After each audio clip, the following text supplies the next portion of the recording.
Hey guys, it's Candace. And it's Elena. And you're listening to Cousins on Crime.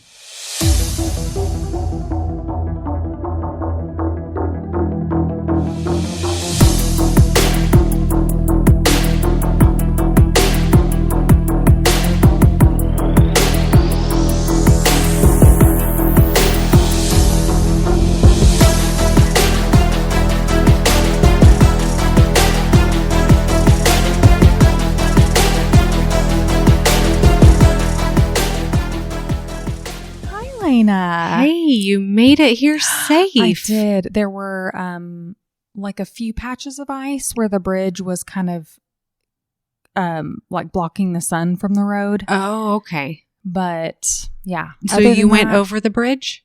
No. Oh. No. I went the back roads. Okay. To get here. Just that bridge right there. Right. The sun was shining this way, and so it was blocking the shade. Yeah. And all right there was like a huge patch of ice. So, but yeah, I'm glad I made it here. It snowed last night, guys, in Texas. I know. And I was like, nothing's going to happen. The forecast kept changing, and I'm like, we're going to wake up. There's not going to be snow, but there was. There was snow. We saw it last night when it started. Oh, okay, yeah.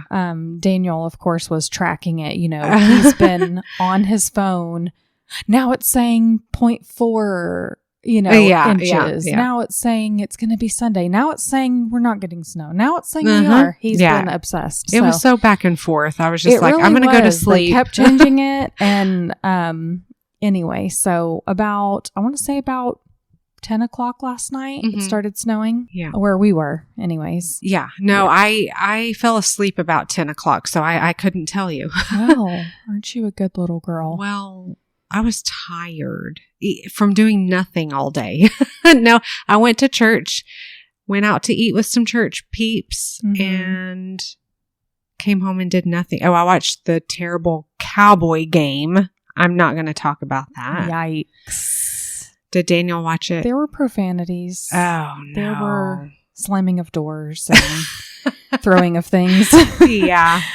It was not a fun night for the Cowboys. Yeah, I do not watch sports, but I can see the devastation after the wreckage, the debris. Yeah. Well, and then you get on social media and you can't miss it. So, because people want to trash talk. But no, that was a sad day. But yeah, so I was tired from doing just that. Yeah. Well, I was tired because I took a muscle relaxer. Oh? Like one I've never taken before. When I had my neck injury. Okay. Yeah. Last week. Mm-hmm. Well, it's back. I'm not kidding. Oh my gosh. I'm not kidding. It's back in the same exact place. So maybe there's something wrong with me. But I took one that was like both my parents brought over several bottles of stuff. Should I be saying this? I don't know. But my dad had been prescribed muscle relaxers for something. He never took them. So I took one of those. It was this tiny little white pill. Yeah. So I thought this is going to do nothing. I took it in the morning, probably 9 a.m. I fell asleep on the couch and woke up at like 11:30. And I was in and out of consciousness a little bit. Yeah. Like the girls were playing in there. Daniel was in there. Like everybody's watching TV. They were screaming and jumping around. And I was in and out. And I couldn't believe. I was like, whoa. I was like, that thing knocked me out. And then when the twins went down to sleep, I took another 2.5 hour nap. Wow. I was like, I'm going to wake up with the most beautiful skin, like just it well was just rested. That kind of sleep. It was just so much sleep. I thought I'm going to wake up a whole new person. I look the same, sadly, but well, and so much. You sleep. wonder how people can get addicted to that kind of thing. Oh my goodness, yeah, exactly. Yeah. Because another thing that I really didn't like about it was I just felt detached. Okay, like I just felt like. Just there. Just there. I was just like, had no energy. I just wanted to sleep. Oh my goodness. And I thought, my Lord, no wonder people take these things all the time. Yeah. Right. Goodness gracious. I can attest that your skin is glowing. Thank you. Yeah. Maybe it's chapped and not glowing. Maybe what you're seeing is more of like a chapped effect. Maybe it's just the lighting. Oh my gosh. We took the girls out to play in the snow earlier and they came in with just red faces, but it was fun. We were only out there for maybe 20 minutes. But how was your day? You had to work today I did on MLK work. Day? Yeah, I did. Yeah, I'm calling out your company. That's right. Yeah, I don't know what's up with that, but it was we have a ton of work to do. Yeah. So, it went by fast because I was busy. Yeah. So Lane is in the medical field. So, everything has to wait till Monday. So generally you are pretty slammed on a Monday. Yeah. Yeah. Well, I'm just going to jump into this because I do have a lot of notes about this case. Okay. Tonight's case is a mess. There's going to be a lot of names. A lot of names. There will be a lot of names. A lot. I can't talk. This is going well already. I need my notepad. I literally say if you need to take notes. But this guy was married a bunch of times. So there's a lot of wives to be like, oh, okay, wait a minute. Who was this? I'll do my best to remind you as we are talking about these different women. But for this episode, I heavily relied on a book, which I'll link in the show notes. And I used a bunch of court documents that I was able to scrounge up for this. Okay, so our story begins with an adoption. Oh. Yeah. So it starts out great. Yeah, sweet. Yeah, I'm just going to bring it down from there, though. A sweet little couple named Glenn and Martha Catlin adopted a baby named Stephen David Catlin in 1944. They were living in Kern County, California at the time. The couple were so pleased to have a child. I mean, most people who adopt really want a child. Yeah. I mean, they're really seeking a child. And they treated him like he was their flesh and blood. It was not an adopted child for them. He was a part of their family and he was theirs. So they took care of him in the way that most parents take care of their children. Loving home. They do their best to provide. And by all accounts, Martha was a loving and doting mother. But as a young boy, they started seeing signs in Stephen that he was not like most kids. Uh-oh. Yeah, he was a bit withdrawn and just different, and not really in a good way. Oh, no. Some parents are like, oh, they're different, but yeah, it just wasn't, a lot of the social norms he was not abiding by. So they tried to encourage him maybe more extracurricular activities and expose him to more social settings, maybe more play dates or things of that nature to hopefully draw him out a bit. Several years later, the family moved to Bakersfield, California. Well, things didn't go so well there either. It wasn't the place that was the problem. It was Stephen that was the problem. Oh, no.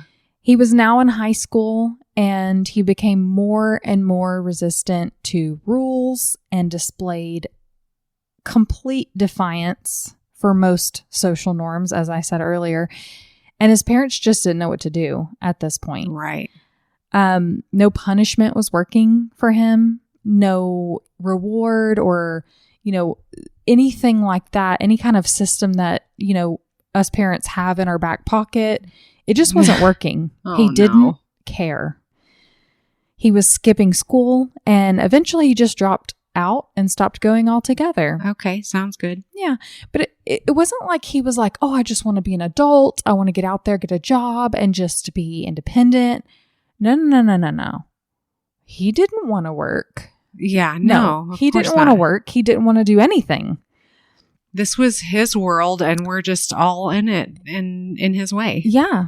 He didn't want to do anything but skirt through. Yeah. In 1963, at just 19 years old, he was arrested for forging checks. He ended up serving 9 months at a California Youth Authority camp. I'm not really sure what that is, but he was there for almost a year. And when he got out, he found himself a chickie. Okay. So he got married shortly after his release from the camp. And while I don't know too much about his first wife, I do know that he was heavily using drugs, which was kind of motivation for his stealing and things like that. Okay. And he was very abusive. Oh. So it wasn't long before she left him. He married again in 1966, but he never divorced that first wife. What? He just changed his name on his birth certificate. And because it's just easier to do that. I don't know. Again, he's not interested in doing things properly. He's just like moving on to the next thing. He's not it's those societal norms that he cannot abide by or even observe. Yeah. So the second marriage was already off to a rough start, being that he's already married and all. But then he was arrested for stealing a credit card from a convenience store where he worked. Oh, gosh. Yeah. He was, like I said, very addicted to drugs. And since he didn't want to work for money so that he could fund his drug habit, he continued to steal. That's just what he did. This time, his sentence was a bit harsher, and he spent 3 years in the state prison. I'm not sure what prompted his next move or this change of heart, but when he was released, he decided to do things the right way. He ended up divorcing his first wife and legally marrying his second wife. Oh, okay. Maybe. And she was still going along with him. It's romantic, right? I mean, she stuck with him through his jail term. And I mean, it probably seemed romantic to her that he was properly marrying her because he was such a disappointment in all other areas. Mm-hmm. But sadly, they didn't make it another year before going their separate ways. No. He wasted no time marrying again. Right. Wife number 3 was Edith Ballew, who would stick around for about 8 months. The difference between this split and the previous two was that Edith, she was different. She was a different lady. Okay. She stayed in touch with his family and kind of kept up with his ongoings in the way that a curious ex would keep up with their ex. Okay. You know what I mean? Like, she was friends with his mother, so. Yeah. Of course, there wasn't social media back then, so she would go visit his mom, get some information, and this will come into play later. Okay. But much like every other non-married interval, this one was short as well.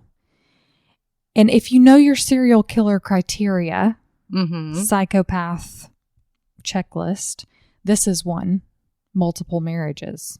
So wife number 4 was a lady named Joyce Adeline Catlin. Of course, all these poor women took his last name. Joyce worked in the local welfare department and had 8 children. Whoa. None of whom were fathered by Stephen. Thank the good Lord for that. While married to Joyce, Stephen was working in an auto garage, and then he began working for a race car driver, Glendon Emery, as part of his pit crew. He loved cars, so this seemed like a great fit for him. And for the first time ever, these were like real jobs. Yeah, he's trying. I mean, sounds like it, right? Not sure how he got that job. Yeah. I guess they didn't do any kind of background check. Anywho, he took a liking to Glendon Emery's stepdaughter. Oh, of course he did. And started dating her on the side. Oh, Lord. While married to this 4th wife. In April of 1976, Joyce got really sick. She had severe flu-like symptoms and was complaining of back pain. She was vomiting, had a sore throat. So she went to the doctor to get some help, and they sent her directly to the hospital. Whoever saw her was like, honey, you need to be on an IV. I mean, you are dehydrated. Oh, yeah. And so they got her stabilized initially, and she got better. I mean, with, the medicines and stuff they were giving her. But just days later, she took a turn for the worse and was transferred to the intensive care unit. Now, they sent a lung specialist by the name of Dr. Einstein. Aw. Yeah. To assess her. And if anyone could help her, it was this guy, they thought. Okay. He believed that perhaps, because the reason was because they couldn't really figure out what was going on with her. They were like, okay, we can tell she can't really breathe very well, and all the antibiotics they were giving her weren't working. And it was not the flu. Well, yeah. And he had suspected that it was viral or bacterial, okay, but those antibiotics weren't working. So, he was like, oh, I don't know, right. I don't know what this is, but they found that she had fluid built up on her lungs. She had a myriad of other symptoms that she was presenting, and he really tried. But on May 6th, 3 weeks after being admitted to the hospital, Joy died after her lungs just completely gave out. Oh. Of course, in these circumstances, the hospital will order an autopsy. And I recently learned that it's often not really up to the family at this point. Oh, okay. The hospital can order one.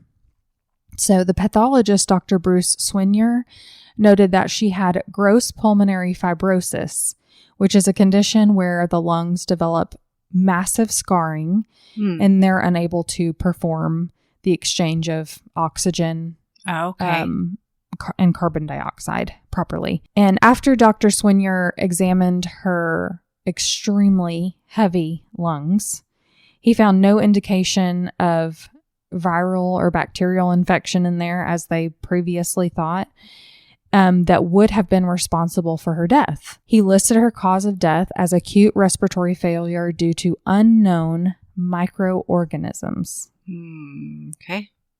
And after that, Stephen had her body cremated. Oh, okay. A year later, Stephen married his fifth wife, Glenna K. Catlin, in May of 1977.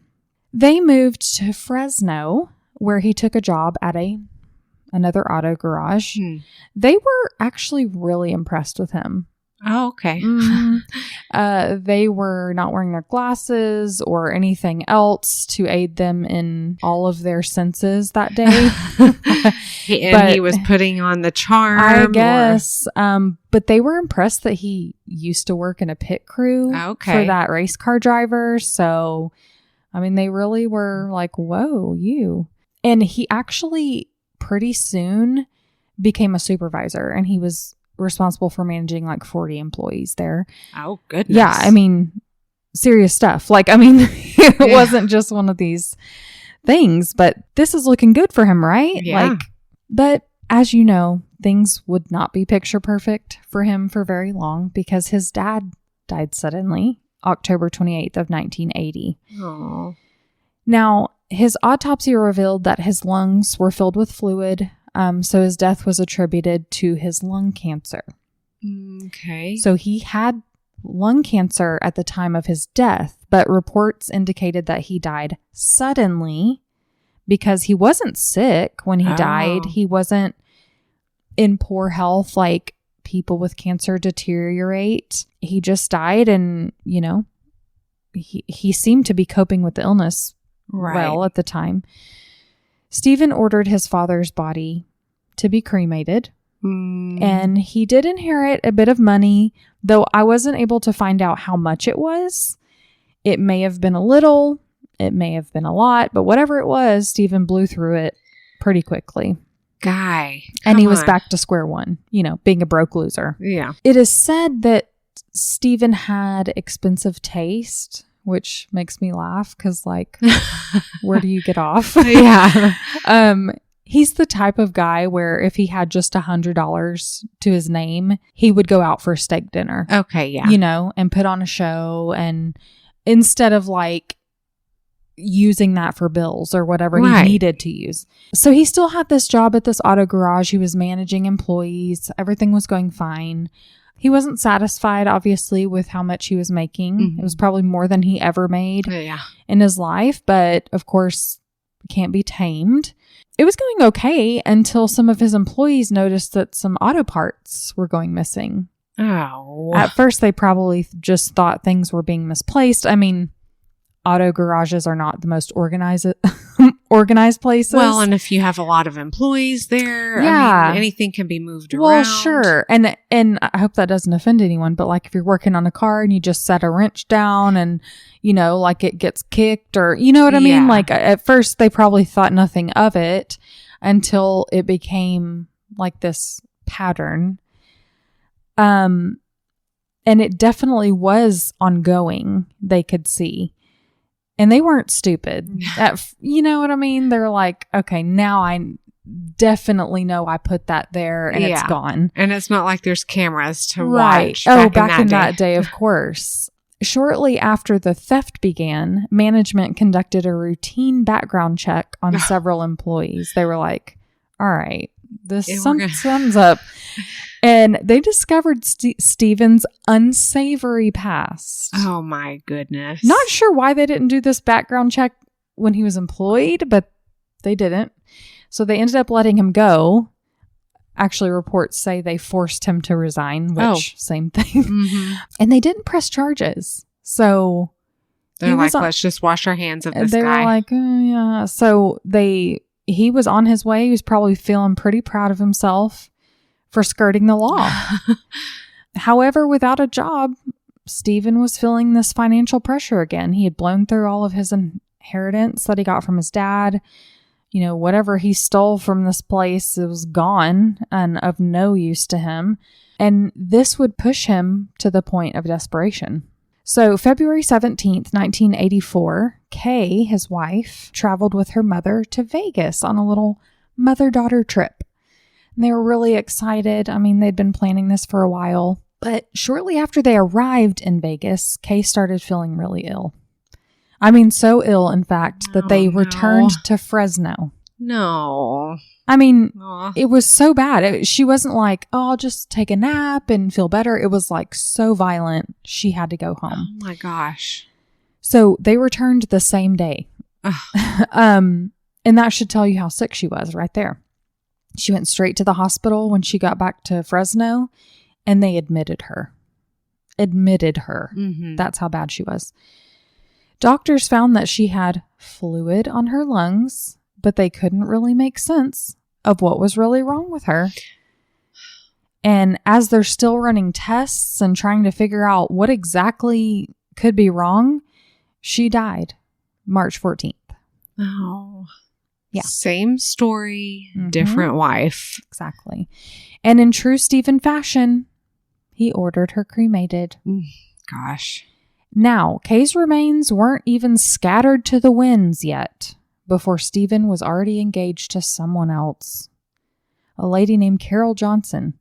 And from reports, apparently he met this woman while visiting poor sick Kay at the hospital. That's just gross. If you can believe it. Run. Gross indeed. Shortly after Kay's death, he cashed out her $58,785 life insurance policy, which gave him the capital to start a new life. Yeah. That's a lot of money, especially back then. Remember Edith Ballew, Stephen's third wife, who narrowly escaped death as far as I'm concerned? Well, she heard about Kay's death. And she was like, didn't another one of his wives die? Yes. Of a mysterious illness? Yes, she did. Years ago. And it nagged at her. She didn't know what to make of it at the time, but she was very suspicious that the two women's deaths were not a coincidence. And she had good reason to be suspicious because she remembered that 2 years before, Stephen's mom, Martha, had a stroke. And Edith was like, how did that it just, she was fine and then she wasn't. And she was like, I think Stephen poisoned her or something. That's just, she just had this feeling. So she actually was so convicted about that she called Martha's doctor. Oh. Yeah, Martha, Stephen's mother, and told him at the time, she's like, I think Martha was poisoned. Can you just check that out? And the doctor was like, I mean, there's no evidence that she was poisoned. Like, I don't go with it. Come on. Yeah. And she just didn't press the matter because she probably felt stupid.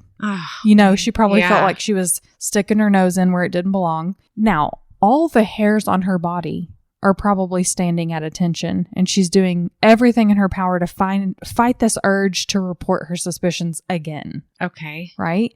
Because look what happened last time. Nothing. So she doesn't want to be in that position again. So she paid Martha a visit. She was like, I'm just going to go check on her. This is weird. Yeah. So she went to visit Martha on November 29th, 1984, just to catch up and probably see if she could get some more information, like piece together timelines of these two women's deaths, and maybe something might slip out, because Martha and Stephen at this point didn't have the best relationship. Martha really disapproved of all his marriages, all his thievery, she was antics. Yeah. She just was like, you're a huge disappointment. Yeah. That's too bad, So I'm sure Martha let things slip or talked to Edith freely about him in certain ways. So another thing was like Edith wanted to make sure she was in good health, like to put her mind at ease. And she was healthy, alert. They had a good visit. It was fine. Everything was fine. But just over a week later, on December 8th, 1984, Martha, at 79 years of age, suddenly died. A week later. Like she was... A week later. Edith was on to something. Yep. So Martha died from what first responders believed at first to be just another stroke. She had been taken by ambulance to the hospital and was pronounced dead on arrival. Stephen called up the crematorium because at this point, he's got them on speed dial. But the hospital was like, hold on.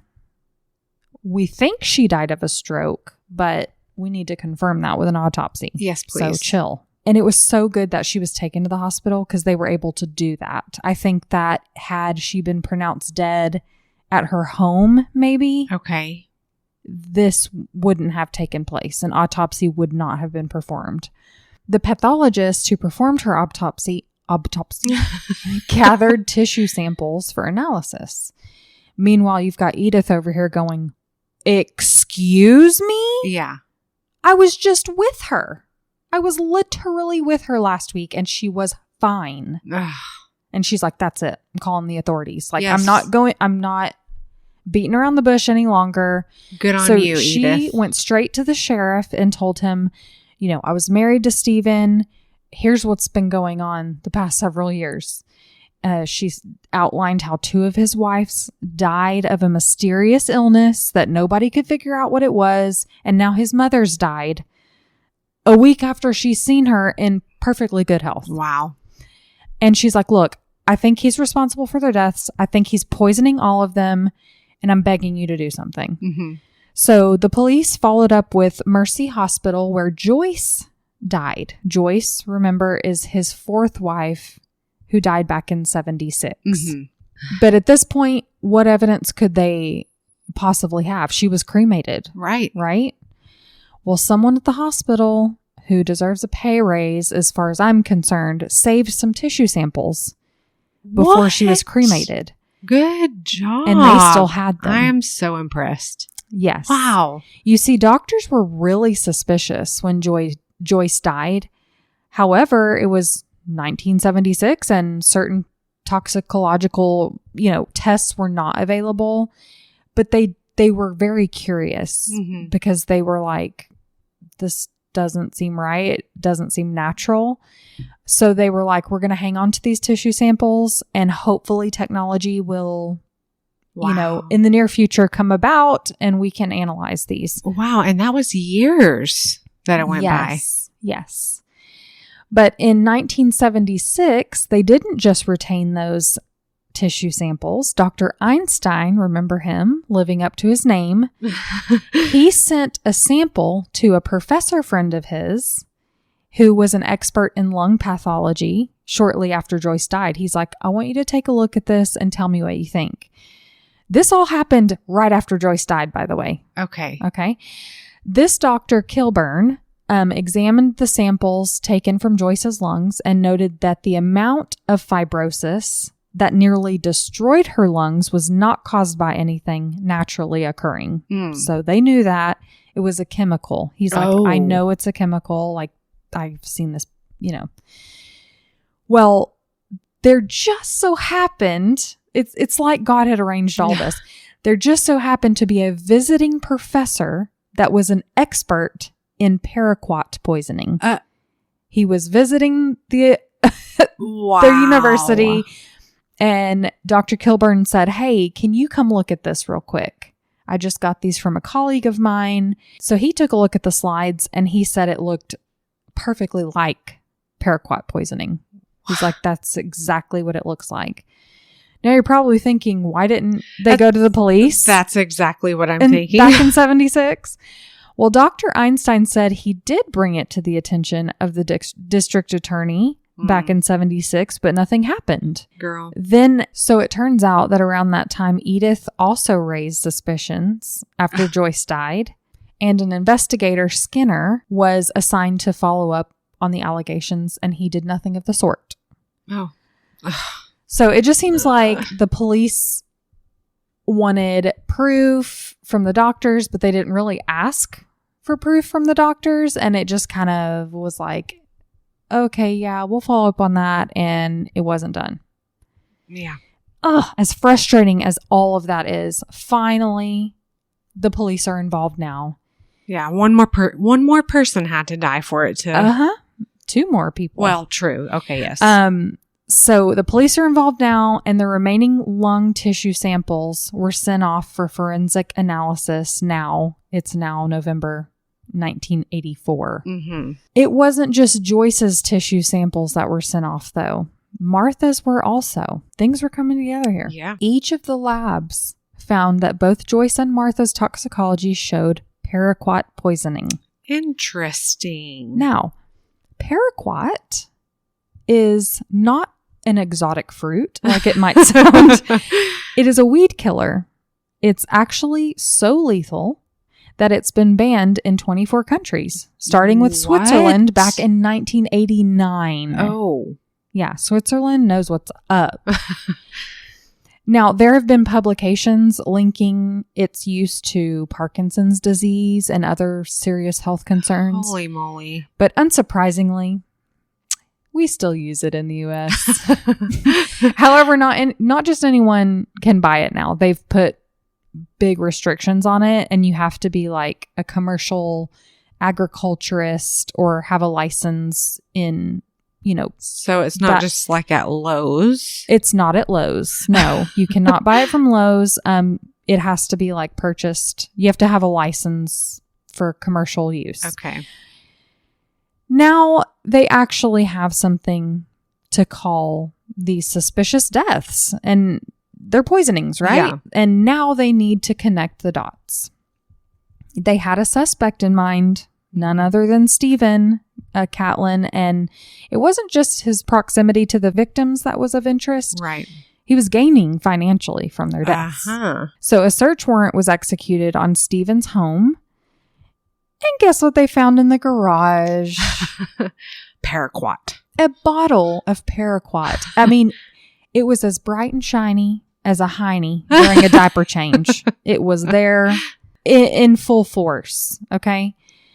And it turned out that it had his fingerprints all over it. So just another tidbit there. There was no question about what he'd been up to for the past several years. Investigators now want to speak with Kay's doctor, the one who's, got sick and returned home from Vegas. Yes, please do.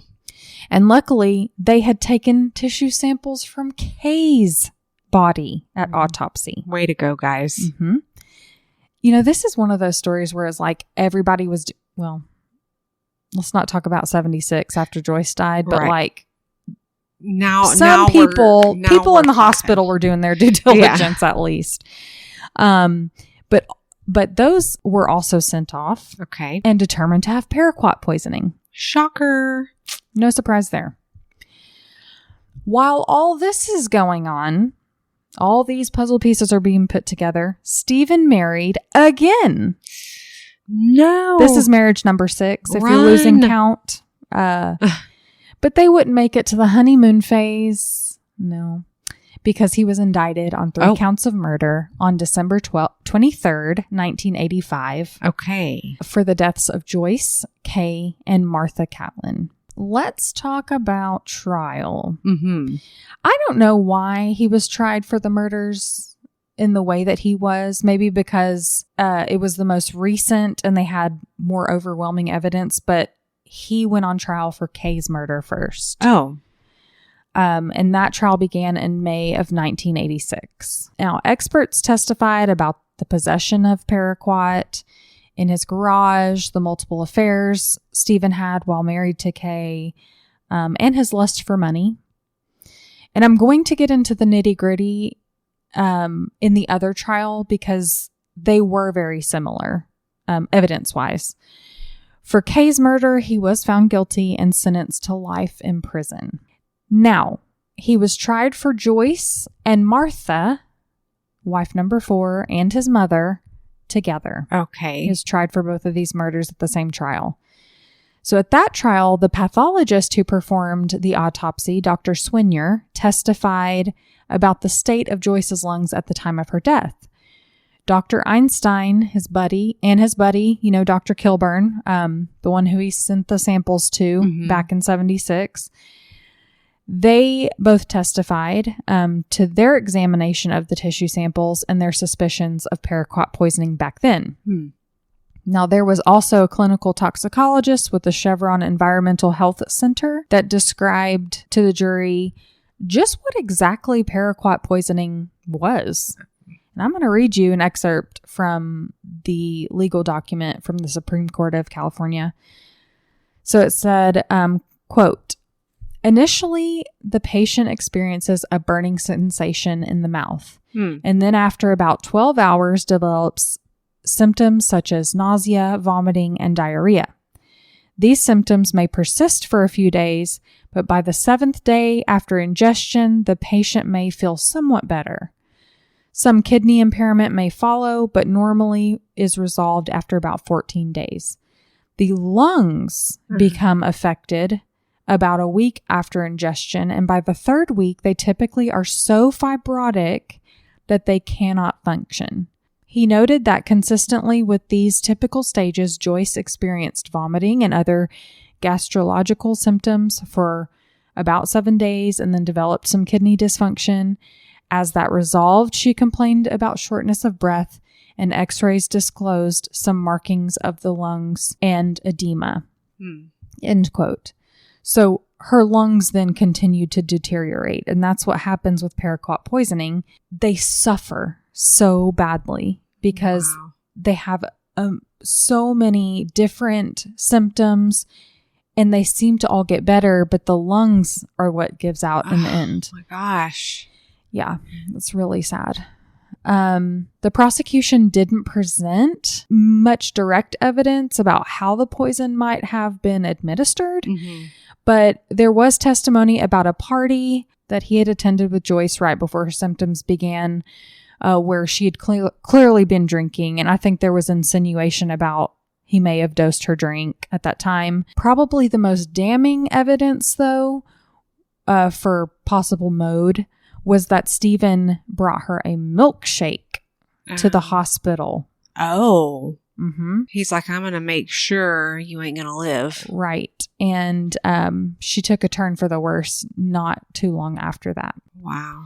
Additionally, like in the previous trial, evidence was presented that showed that Stephen had access to paraquat. And here we learn where he got it. So he was working for an agricultural company back in 76. Oh. Remember that restricted use whole thing? Yeah.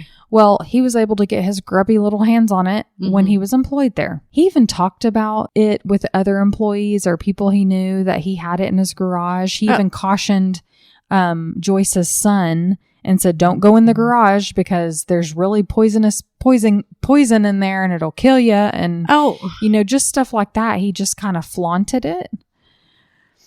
Now, as it relates to Martha, Stephen's mother, there's so many people. I've got to remind you who Martha is, right? Yeah. Trial testimony outlined the 2 days before Martha's death.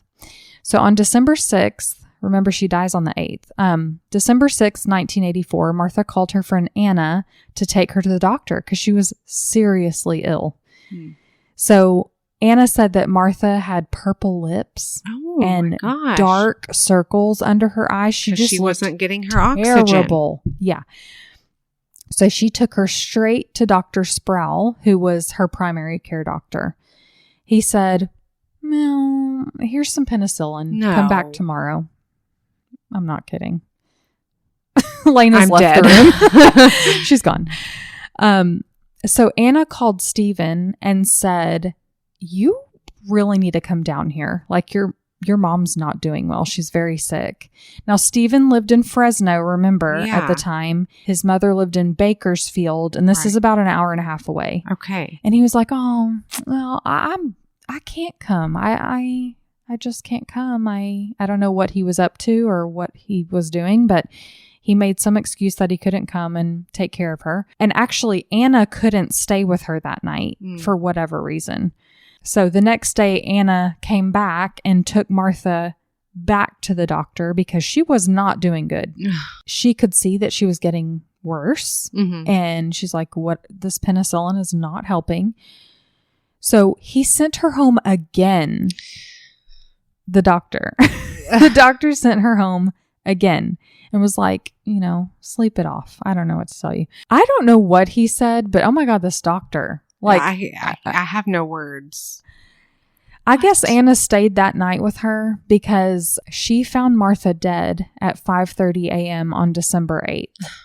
And now I say she found her dead. She called emergency line saying that Martha appeared to be dead. And so they sent an ambulance, and thank God they did all that because they had that evidence. Right. Eventually. So that was December 8th when she died.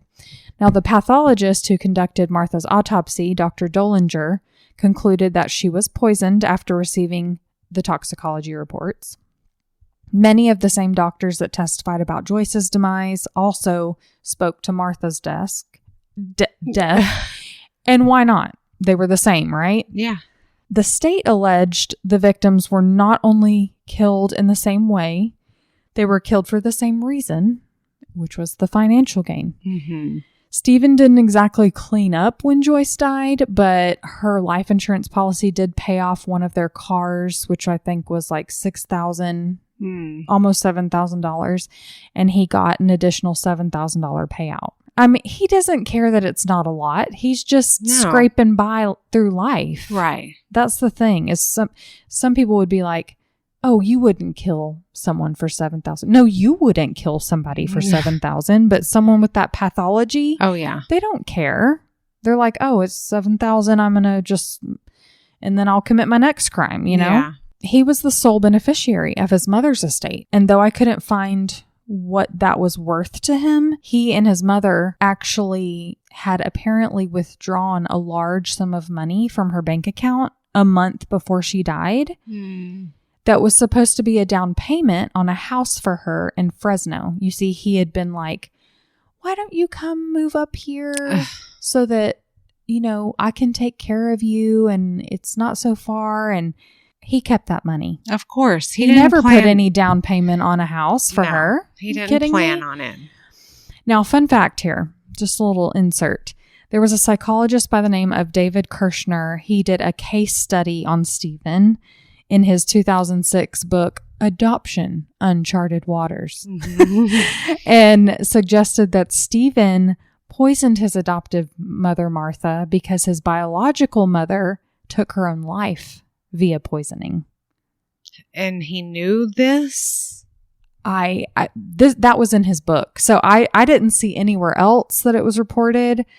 I assume this doctor had access to maybe his... But did Stephen know that about his biological mother? I think that's what he's saying here, that because he knew his biological mother took her own life with poisoning. Right. He wanted to repeat the same action.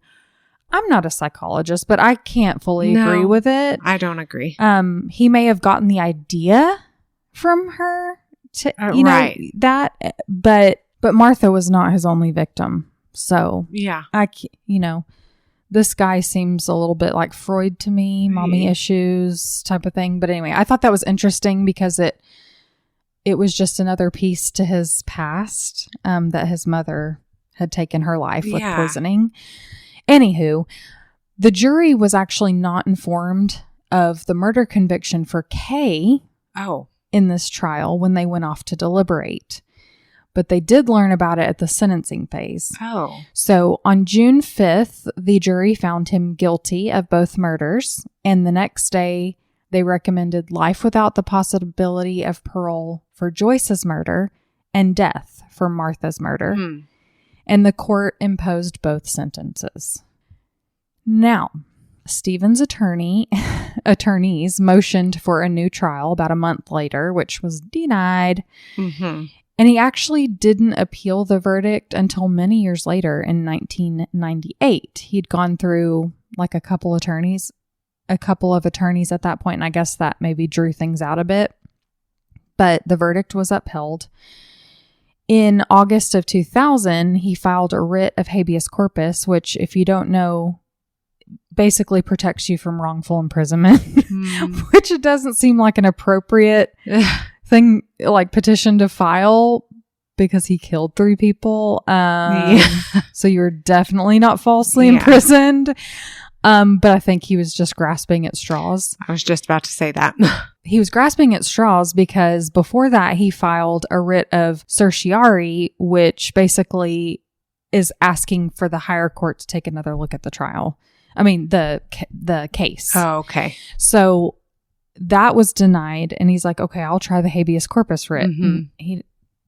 I don't know if he was doing these himself or what, but his last appeal claimed that Joyce and Martha's murders shouldn't have been tried together, and that one victim prejudiced the sentence of the other. Basically, he's saying, because I killed my wife, you are now sentencing me to death for my mother's murder, because there were 2 murders. So he thought that was prejudice. But you did it, so right. Go fly a kite. But the Supreme Court upheld the death sentence that was handed down by Superior Court Judge Louis E. King in 1990, saying that the cases were so similar. I mean, the motive, means, opportunity, they were all nearly identical, and they tried the case appropriately, which I agree. So Stephen is currently on death row at San Quentin State Prison. If you want to go visit him or write him a little letter, tell him how much he sucks. There's one more person I want to talk about before we go, and that's Stephen's dad. Right. Remember, he died suddenly in 1980? Mm-hmm. Now, his dad did have lung cancer, yes, but his lungs were filled with fluid, which is a symptom that all 3 poisoning deaths that he was convicted for had. He's never been tried or charged in the death of his father, and likely never will be. And we'll likely never know the truth about that. But everyone remains a bit side-eye about that, because it seems like the perfect murder to me. Yeah, considering the lung cancer. I mean, and he got inheritance money from I mean, so it's the exact same thing.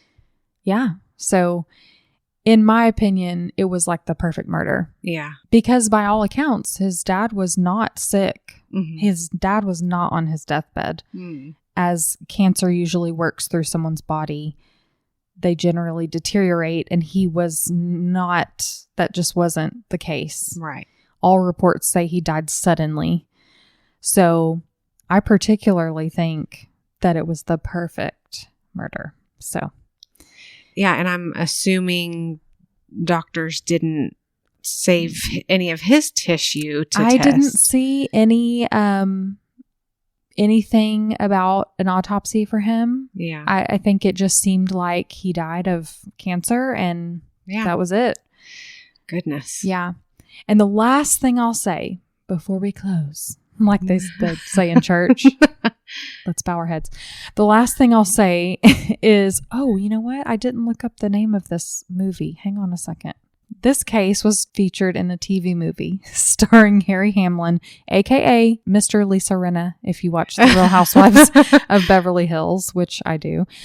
But it's called Poisoned by Love, The Kern County Murders. Oh. If you would like to watch it for some dramatic effect. Right. But know that it's probably not exactly accurate, but it might be fun for you to watch after hearing the truth. Mm-hmm. So, yeah, that was a mess. I feel dirty now. I feel dirty. I need a shower. I'm going to go drink some water without poison in it and thank my lucky stars. Like, yeah, goodness. There was so much to that. It's just like one right after the other. And the fact that he just thought he was going to get away with it or just didn't even care. He didn't care. That's the thing. He didn't care about nothing. I mean, yeah, for his whole True life. Psychopath. Yeah. For sure. That's one thing I've always thought about. Like if I ever adopted a child, what they would turn out like. Yeah. It's because you can give them so much love and teach them a certain way. And well, you could do that with your own children. It's like a gene. I always call it a dance. Genes and environments. It's like our biology is influenced by our environment. Our environment is influenced by us, which you could argue is our biology. And I mean, there's so much research out there, but you can never predict almost an outcome.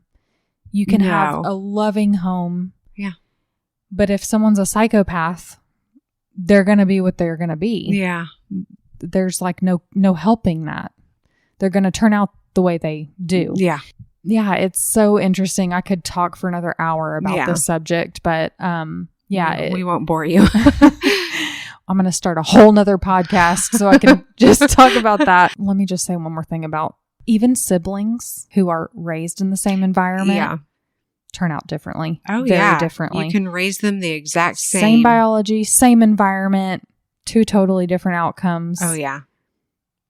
Look around you, folks. We've seen it time and time again. You know, people talk about there's always the one in the family. There's always the one in the family. Okay. Yeah. There's just some hard wiring going on in some people that just will not be undone or helped. So I am okay. I really will stop talking about that, but I could literally go on for another hour about that. But anyways, that's all I have for you about this case. Well, thank you for telling us of the story. Fly high angels. I'm sorry you came in contact with this lunatic. Isn't that Joyce had 8 children. Oh my gosh. 8 people lost their mother. Wow. Because someone was like, I want her money. So anyway, very, very sad case. That's it. We're done. We're talking. Well, that was great. Let's do it again sometime. Let's do it. We'll see you next week, guys. Bye. Bye now. Thank you for listening to Cousins on Crime. If you're enjoying our podcast, please consider leaving us a positive review and rating. To make sure you never miss an episode, subscribe to our show. You can also follow us on Instagram at Cousins on Crime Podcast or send case suggestions to cousinsoncrime@gmail.com.